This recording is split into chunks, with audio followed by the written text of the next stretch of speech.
to another episode of Storytime. Since today is such a beautiful day, we thought we'd take a walk and read our story right outside of our African painted dog exhibit. And our story today is called Pinduli, which actually features a striped hyena, another one of our animals that we have here at the Utica Zoo in our African Ridge area.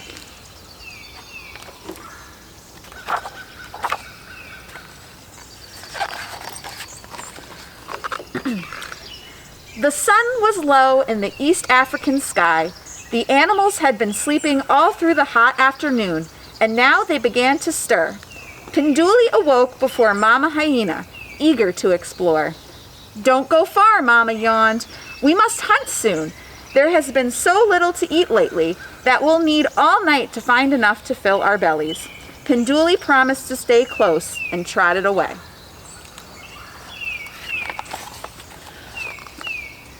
As Pinduli passed the water hole, she spied sleepy animals in the brush. She sniffed the air, which was rich with exquisite and mysterious smells.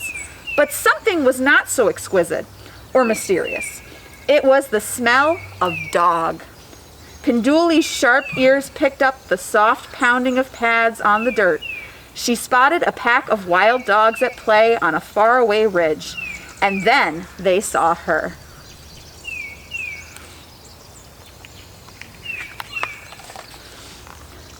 The leader dashed toward Pinduli. The others trailed behind and yelped, "Watch out, dog! It's a hyena!" "Just a shrimpy one," Dog scoffed, coming closer. "If it didn't have all that stripy fur, those ears would make me think it was a baby elephant." The pack erupted into wheezing laughter and galumphed away, tongues lolling.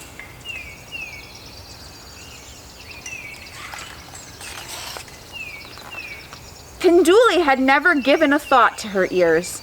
Were they really so big? She let them fall flat against her head. Plip, plop. "I can hardly hear now," Pinduli thought, but she kept her ears down.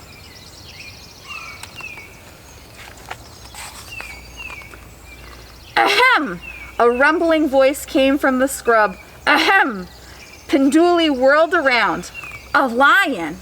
The little hyena poofed her mane and suddenly looked twice her size.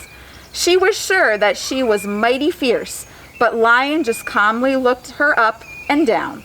Then he leaned his old scarred face nearer and said, "That prickly fringe hardly becomes you, young lady."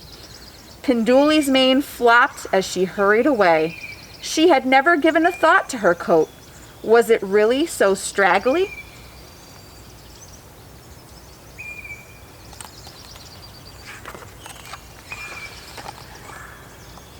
Pinduli circled back to the water hole, waded into the pool, and let the water soak into her fur.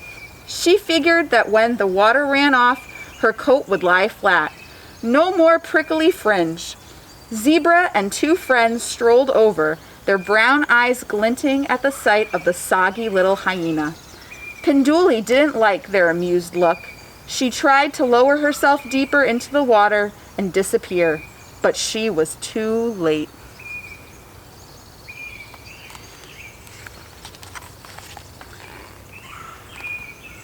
If you're going to do stripes, please, please, please work on your symmetry and clarity.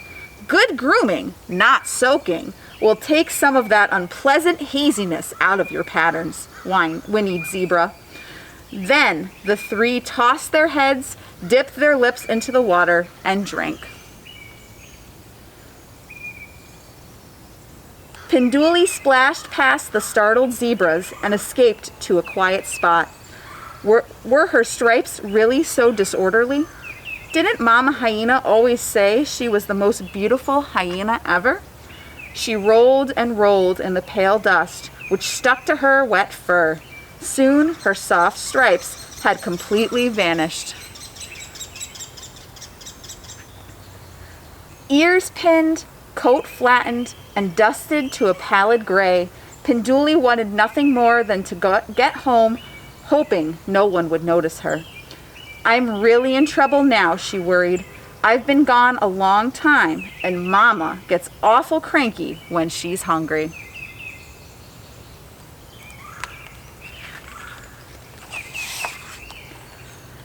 As she headed back to the rocky den, she saw Lion, Zebra, and Dog, along with his rowdy pals, hanging around the water hole. A few wildebeest were there too for an evening drink.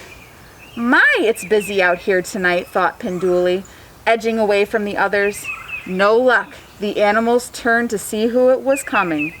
Their jaws dropped, their eyes bulged. Pinduli looked around wildly. What did they see?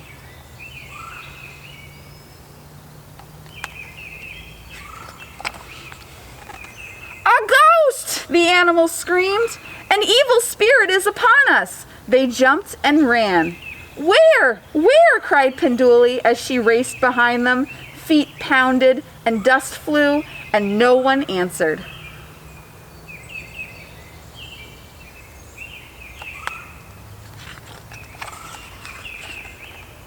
The terrified crowd tore through thorny brush, over craggy stone, and horrified, found themselves at a dead end in a small canyon. They screeched to a halt, huddling closely as they turned to face their worst fear.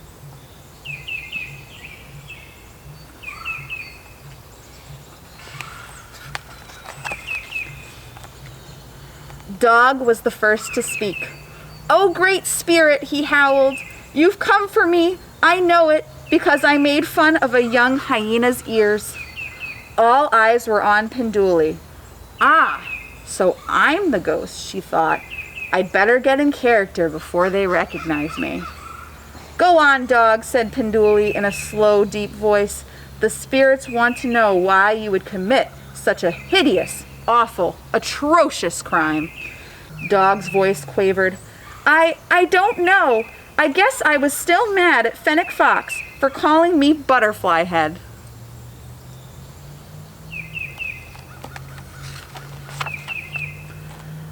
Lion joined in.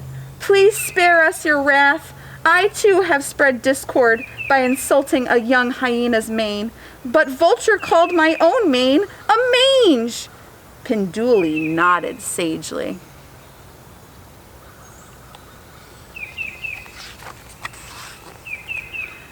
Zebra stomped her hoof. "Owl told me that my stripes were garish." A tear rolled down her long face. Everyone fell silent. Pinduli's mind whirled as she tried to think of what a ghostly spirit might say. Of course, spirits always give tasks and want offerings, she thought. Let's see. Okay, Mama will love this.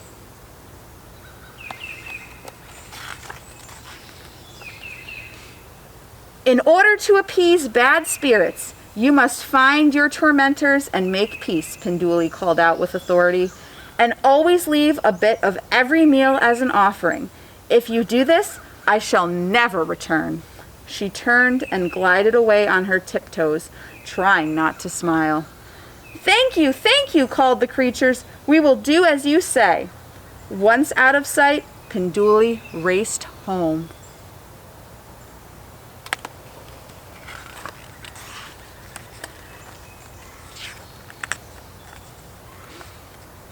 There you are, cried Mama Hyena as Pinduli galloped up to her. You look awful. Pinduli was so glad to be home again. It was worth getting in trouble. She didn't even mind the 5 baths it took to get the dirt out of her fur. In fact, it took all night to get Pinduli looking like a beautiful hyena again. I was worried sick. I went looking everywhere for you, said Mama Hyena as she helped smooth Pinduli's coat. Now that you're all straightened up, we've got to get out and find something to eat. It's already morning, and I'm sure you are as ravenous as I am. Pinduli's stomach growled.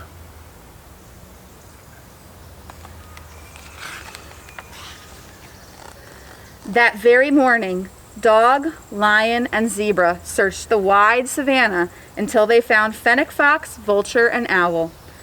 We have come here on the order of the Great Spirit, Dog announced. We must find out why you were so rude to us. Fennec Fox spoke up. I guess I was having a bad day. Serval Cat said I looked like a little fuzzy bat without wings. He nodded to Dog. Your ears really aren't so bad. Vulture ducked his bald head. Marabou Stork called me Moonscape, so I got mad and made fun of Lion. Owl moaned. Adder said my feathery stripes look more like scribbles. Let's go find those three and get to the bottom of this, said Dog.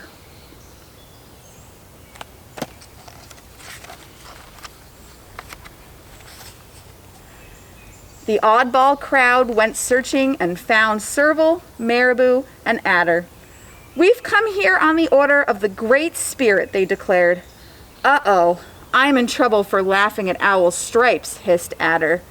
Miss Zebra, do you remember?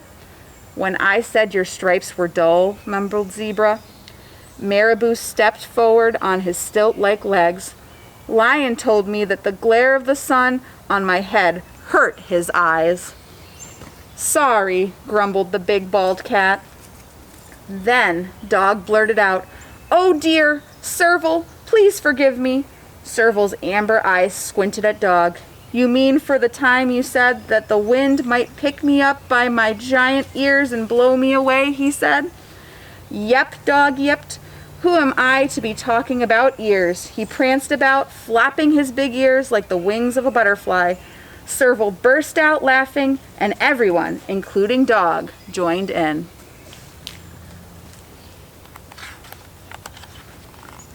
From that day on, things began to change for Pinduli and her mother. Instead of spending hours hungrily scrounging for meager meals, they found delicious treats everywhere. Look, again! Eggs! Fish! Fruit! It's a miracle! Exclaimed Mama. As Pinduli tasted a sweet berry, she said, The Great Spirit must be smiling upon us. Mama Hyena looked at her grinning daughter. Wait a minute. Did you have something to do with this? Laughing and feasting, Pinduli told the whole story. You're not only the most beautiful hyena ever, said Mama, you're the smartest hyena ever.